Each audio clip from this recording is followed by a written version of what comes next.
ಆದಿನಾಥ ಸಮಾರಂಭಾಂ ಶಂಕರಾಚಾರ್ಯ ಮಧ್ಯಮಾಂ ಪರಮಾನಂದನಾಥ ಪರ್ಯಂತಾಂ ಒಂದೇ ಗುರು ಪರಂಪರಾಂ. ಗುರುಬ್ರಹ್ಮ ಗುರುರ್ವಿಷ್ಣು ಗುರುದೇವೋ ಮಹೇಶ್ವರಃ ಗುರು ಸಾಕ್ಷಾತ್ ಪರಬ್ರಹ್ಮ ತಸ್ಮೈ ಶ್ರೀ ಗುರವೇ ನಮಃ. ಭಜೆ ಶ್ರೀಚಕ್ರ ಮಧ್ಯಸ್ಥಾಂ ದಕ್ಷಿಣೋತ್ತರಯೋಸದ ಶ್ಯಾಮಾ ವಾರ್ತಾಳಿ ಸಂಸೇವ್ಯಾಂ ಭವಾನೀಂ ಲಲಿತಾಂಬಿಕಾಂ. ಶ್ರೀ ಗುರುಭ್ಯೋ ನಮಃ. ಶ್ರೀ ಮಾತ್ರೇ ನಮಃ. ಅತ್ಯಂತ ಶಕ್ತಿವಂತವಾದ ಮಹಾವಿದ್ಯೆಗಳು ಅಂದ್ರೆ ದಶಮಹಾವಿದ್ಯೆಗಳು. ಈ ದಶಮಹಾವಿದ್ಯೆಗಳನ್ನ ಗುರುಗಳ ಮಾರ್ಗದರ್ಶನದಲ್ಲಿ ಮಾತ್ರವೇ ಉಪಾಸನೆ ಮಾಡಬೇಕು. ಜಗನ್ಮಾತೆ ಸೃಷ್ಟಿ ಪ್ರಾರಂಭ ಕ್ರಮವಾಗಿ 5 ಅವತಾರಗಳನ್ನ ಧರಿಸ್ತಾಳೆ. ಅವು ದುರ್ಗಾ, ಲಕ್ಷ್ಮಿ, ಸರಸ್ವತಿ, ಗಾಯತ್ರಿ, ರಾಧಾ. ಇವುಗಳನ್ನ ಪ್ರಕೃತಿ ಸ್ವರೂಪಗಳು ಅಂತಾರೆ. ಹಾಗೇನೆ ಜಗನ್ಮಾತೆಯ ಎಷ್ಟೋ ಅವತಾರಗಳ ಬಗ್ಗೆ ನಾವು ಬಹಳಷ್ಟು ಪುರಾಣಗಳಲ್ಲಿ ಕೇಳಿರ್ತೀವಿ, ಓದಿರ್ತೀವಿ. ಆ ಪರಮೇಶ್ವರಿ ಧರಿಸಿರುವ ರೂಪಗಳಲ್ಲೆಲ್ಲ ಬಹಳ ವೇಗವಾಗಿ ಭಕ್ತರನ್ನ ಅನುಗ್ರಹಿಸಿ ಭೋಗ ಮೋಕ್ಷ ಎರಡನ್ನೂ ಕೊಡುವಂತಹ ವಿದ್ಯೆಗಳು ಅಂದ್ರೆ ದಶಮಹಾವಿದ್ಯೆಗಳು ಅಂತ ಹೇಳ್ತಾರೆ. ಈ ದಶಮಹಾವಿದ್ಯೆಗಳ ಬಗ್ಗೆ ಬಹಳ ಜನ ಬಹಳ ರೀತಿಯಲ್ಲಿ ಹೇಳ್ತಾರೆ. ಅದು ಅವರವರ ಜ್ಞಾನಕ್ಕೆ ಬಿಟ್ಟಿದ್ದು ಅಂತ ಹೇಳ್ಬೋದು. ಇನ್ನು ಈ ದಶಮಹಾವಿದ್ಯೆಗಳಿಗೆ ಸಂಬಂಧಪಟ್ಟಂತಹ ಬಹಳ ಪುಸ್ತಕಗಳು ಕೂಡ ನಮಗೆ ಲಭ್ಯವಿರುತ್ತೆ. ಇನ್ನು ಈ ದಶಮಹಾವಿದ್ಯೆಗಳ ಆವಿರ್ಭಾವ ಕ್ರಮವನ್ನ ನೋಡೋದಾದ್ರೆ ಕಾಳಿತಾರಾ ಮಹಾವಿದ್ಯಾ ಷೋಡಶಿ ಭುವನೇಶ್ವರಿ ಭೈರವಿ ಚಿನ್ನಮಸ್ತಾಚ ವಿದ್ಯಾ ಧೂಮಾವತಿ ತಥಾ ಭಗಲಾ ಸಿದ್ಧ ವಿದ್ಯಾ ಚ ಮಾತಂಗಿ ಕಮಲಾತ್ಮಿಕ ಏತಾ ಏವ ಮಹಾವಿದ್ಯಾ ದಶವಿದ್ಯಾ ಪ್ರಕೀರ್ತಿತಃ. ಈ ದಶಮಹಾವಿದ್ಯೆಗಳ ಬಗ್ಗೆ ದೇವಿ ಭಾಗವತ ಮಹಾಪುರಾಣದಲ್ಲಿ ದುರ್ಗಮಾಸುರನೆಂಬ ರಾಕ್ಷಸನು ಲೋಕಗಳನ್ನೆಲ್ಲ ಕ್ಷೋಭೆಗೆ ಗುರಿಪಡಿಸಿದಾಗ ದೇವತೆಗಳೆಲ್ಲರೂ ಸೇರಿ ಪರಮೇಶ್ವರಿಯನ್ನ ಪ್ರಾರ್ಥಿಸ್ತಾರೆ. ಆಗ ದೇವತೆಗಳ ಮೊರೆಯನ್ನ ಆಲಿಸಿದಂತಹ ಪರಮೇಶ್ವರಿ ದುರ್ಗಮಾಸುರನನ್ನ ಸಂಹಾರ ಮಾಡಬೇಕು ಅಂತ ಹೇಳಿ ದುರ್ಗೆಯಾಗಿ ಅವತಾರವನ್ನ ಧರಿಸಿ ದುರ್ಗಮಾಸುರನ ಜೊತೆ ಯುದ್ಧವನ್ನ ಪ್ರಾರಂಭಿಸ್ತಾಳೆ. ಆ ಯುದ್ಧ ಬಹಳ ಭೀಕರವಾಗಿ ನಡೀತಾ ಇರುತ್ತೆ.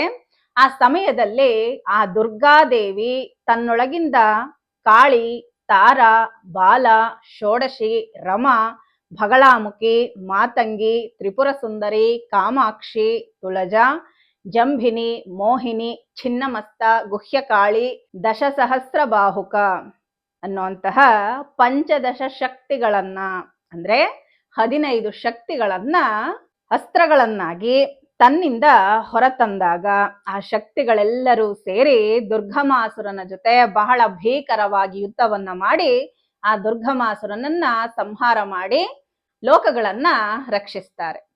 ಇನ್ನು ಶಿವ ಮಹಾಪುರಾಣದಲ್ಲಿ ಕೂಡ ದಶಮಹಾವಿದ್ಯೆಗಳ ಬಗ್ಗೆ ಉಲ್ಲೇಖ ಇದೆ.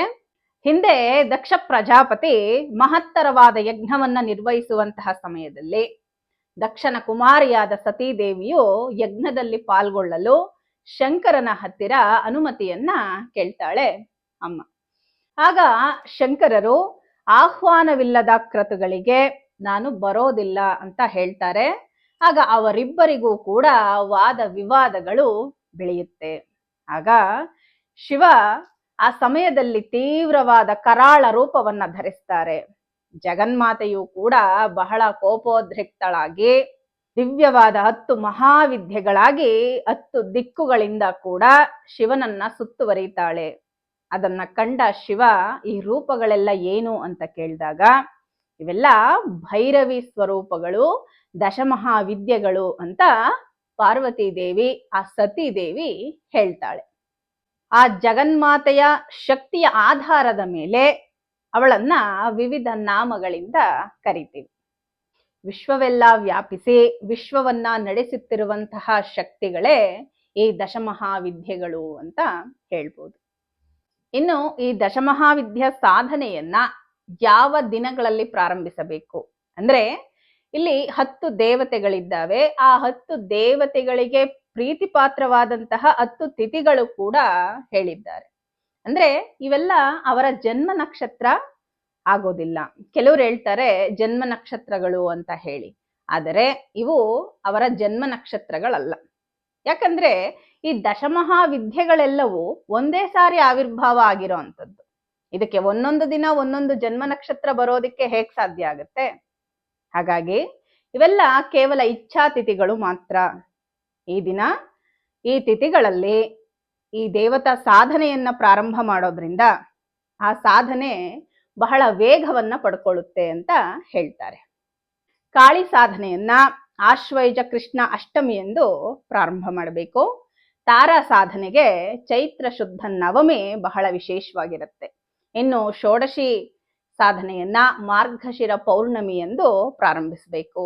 ಭುವನೇಶ್ವರಿ ಭಾದ್ರಪದ ಶುದ್ಧ ಅಷ್ಟಮಿ, ಭೈರವಿ ಮಾಘ ಪೌರ್ಣಮಿ, ಚಿನ್ನಮಸ್ತ ವೈಶಾಖ ಶುದ್ಧ ಚತುರ್ದಶಿ, ಧೂಮಾವತಿ ಜ್ಯೇಷ್ಠ ಶುದ್ಧ ಅಷ್ಟಮಿ, ಭಗಳಾಮುಖಿ ವೈಶಾಖ ಶುದ್ಧ ಅಷ್ಟಮಿ, ಮಾತಂಗಿ ವೈಶಾಖ ಶುದ್ಧ ತದೀಯ, ಕಮಲಾತ್ಮಿಕ ಮಾರ್ಗಶಿರ ಅಮಾವಾಸ್ಯೆ. ಈ ತಿಥಿಗಳಲ್ಲಿ ಈ ಸಾಧನೆಯನ್ನ ಪ್ರಾರಂಭ ಮಾಡೋದ್ರಿಂದ ಉತ್ತಮ ಫಲವನ್ನ ಶೀಘ್ರವಾಗಿ ಪಡ್ಕೊಳ್ಬಹುದು. ಯಾರೆಲ್ಲ ಸಾಮಾನ್ಯರು ಸಾಧನೆಯನ್ನ ಮಾಡೋದಕ್ಕಾಗಲ್ಲ ಅನ್ನೋರು, ನಾವು ದಶಮಹಾವಿದ್ಯೆ ದೇವತೆಗಳ ಅನುಗ್ರಹವನ್ನ ಹೇಗೆ ಪಡ್ಕೊಳ್ಳೋದು ಅಂತ ನೋಡಿದ್ರೆ, ನಮ್ಮ ರಕ್ಷಣೆಗಾಗಿ ದಶಮಹಾವಿದ್ಯ ಕವಚ ಸ್ತೋತ್ರ ಅಂತ ಬರುತ್ತೆ.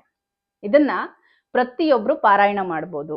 ಇದಕ್ಕೆ ಯಾವುದೇ ದೀಕ್ಷೆಯ ಅವಶ್ಯಕತೆ ಇರೋದಿಲ್ಲ, ಗುರುವಿನ ಅವಶ್ಯಕತೆ ಕೂಡ ಇರೋದಿಲ್ಲ. ಉಚ್ಚಾರಣೆ ಸ್ಪಷ್ಟವಾಗಿ ಮಾಡಿದ್ರೆ ಸಾಕಾಗುತ್ತೆ. ಇನ್ನು ಅದನ್ನ ಯಾವ ರೀತಿ ಹೇಳಬೇಕು ಅಂದ್ರೆ, ಅಸ್ಯ ಶ್ರೀ ಮಹಾವಿದ್ಯಾ ಕವಚಸ್ಯ ಶ್ರೀ ಸದಾಶಿವ ಋಷಿ ಉಷ್ಣಿಕ್ ಛಂದಃ ಶ್ರೀ ಮಹಾವಿದ್ಯಾ ದೇವತಾ ಸರ್ವಸಿದ್ಧಿ ಪ್ರಾಪ್ತ್ಯರ್ಥೆ ಪಾಠೇ ವಿನಿಯೋಗಃ.